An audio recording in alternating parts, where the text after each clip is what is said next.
Assalomu alaykum hammaga. Bugungi videoyimizda sizlar bilan qanaqasiga bitta mijozimizga 37% dan 95% gacha o'sish qilib berdik. Bizning marketing xizmatlarimiz orqali. Shu haqida sizlarga gapirib bermoqchiman. Hozirda krizis hisobiga, raqobat ko'pligini hisobiga ko'p kompaniyalar sotuvlar tushib ketyapti.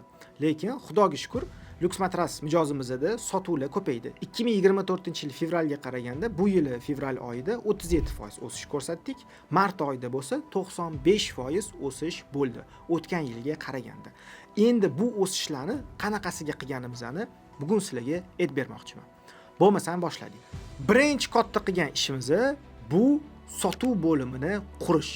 Ya'ni hozirgi biznesda siz prosta reklama yoqsangiz, odamlar o'zi yugurib kelib mahsulotingizni sotib olmaydi. Sotuvlaringiz zo'r bo'lishi uchun siz sotuv bo'limi qurishingiz kerak. Ya'ni call center bo'limi bo'lishi kerak. Biz sotuv bo'limi qurdik, 9 kishidan iborat. Reklama yoqishni boshladik. Rukovodитель отдела продаж ROPni ishga soldik va sotuv avtomatik tarzda o'sishni boshladi. Reklamaga ko'p xarajat qilmadik. Sotuv bo'limini qurganimizning o'zida sotuv 37% ga o'sdi. Ya'ni 2025-yil agar siz yaxshi sotuv qilmoqchi bo'lsangiz, eng kamida 4 ta 5 ta sotuvchilarni yig'ib, reklamani yoqib, sotuv bo'limini ishga tushirishingiz kerak bo'ladi. Shundagina siz yaxshi o'sish qila olasiz. Ikkinchi eng asosiy qilgan narsamiz bu maqsadli auditoriyamizni to'g'ri aniqlab, to'g'ri KZDF qilib, ya'ni mijozlarni analiz qilib, ularga to'g'ri taklif berish. Ya'ni ko'pchilik masalan matras sotayotganida kim matras sotib oladi? Kim matras sotib oladi? To'y qilayotgan odam matras sotib oladi degan fikrga borish mumkin. Men ham boshida shunaqa deb o'ylaganman, lekin mijozlarni analiz qilganimda bizning auditoriya imенно Lux Matrasga umuman boshqa maqsadlarda, ya'ni masalan soliq maqsadida, boshqa maqsadlarda matras sotib olishar ekan. Bizning raqobatchilarimiz kim? Bizning ustun tarafimiz nima? Nima reklama bersak, biz raqobatchilarimizdan oshib ketamiz degan analizlarni qilib, to'g'ri marketing reklama strategiyasini qilganimizning hisobiga bizda katta o'sish kuzatildi. Uchinchi qilgan ishimiz bu reklama kanallarini sortirovka qilish. Ya'ni hozirda ko'pchilik tadbirkorlar reklamam hamma joyda bo'lsin deydi. Ya'ni ham internetda bo'lsin, ham YouTube'da, ham Google'da, ham Yandex'da, ham Telegram'da, ham Instagram'da, ham Facebook'da va hokazo va hokazo. To'g'ri, bunaqa bo'lish kerak, lekin qatdan ko'proq natija kelayotgan bo'lsa, o'sha yerga ko'proq pul sarflash kerak. Ya'ni biz mart oyida o'sha 95% o'sish ko'rsatganimizda 2024-yilga qaraganda reklamaga ko'proq pul sarfladik. Lekin bu reklamani o'z-o'zidan pulni ko'paytirib tashlamadik.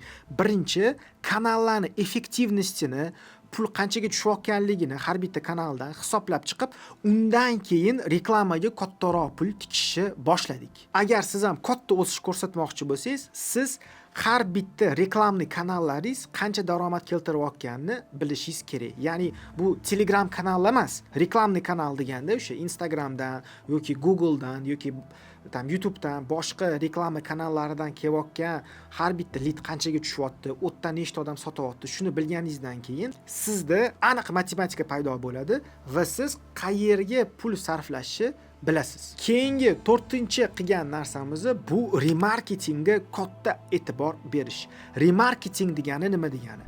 Remarketing degani sizga oldin qiziqqan, lekin sotib olmagan insonlarga qayta reklama berib, ularni ko'ndirishga remarketing deyiladi bu strategiya. Ya'ni insonlar qiziqqan, raqam qoldirgan bo'lishi mumkin. Ularga remarketing qildik. Qiymatni ko'rsatdik, ularga qayta eslatdik biz borligimizni, ularga kuchli taklif yaratib berdik. O'shani hisobiga sotuvlar oshib ketdi. Agar siz tadbirkor yoki marketolog bo'lsangiz, yoki prosta marketing sohasiga qiziqsangiz va shu sohaga kirmoqchi bo'lsangiz, meni maxsus marketing dasturim bor, marketing mentorship, onlayn ham, offlayn tarzda ham darslarni o'taman. O'zim 7 yildan beri marketing sohasida ishlayman. 100 dan oshiq marketing va digital marketing loyihalar qilganman. Agar siz mukammal marketingni o'rganmoqchi bo'lsangiz, tadbirkor bo'lsangiz, sotuvlarni oshirmoqchi bo'lsangiz yoki marketolog sifatida daromadingizni oshirmoqchi bo'lsangiz, shu dasturimga taklif qilaman. Sizga agar tadbirkor bo'ladigan bo'lsangiz, biznesingiz uchun bepul razbor taklif qilaman. Agar sizga bu razbor qiziq bo'ladigan bo'lsa, hoziroq raqamingizni qoldiring. Shu YouTube videoni pastida описаниyaga ссылка, ya'ni havola qoldiramiz. Agar shu havolaga raqamingizni to'ldirsangiz, siz bilan bog'lanamiz. Ko'rishguncha xayr.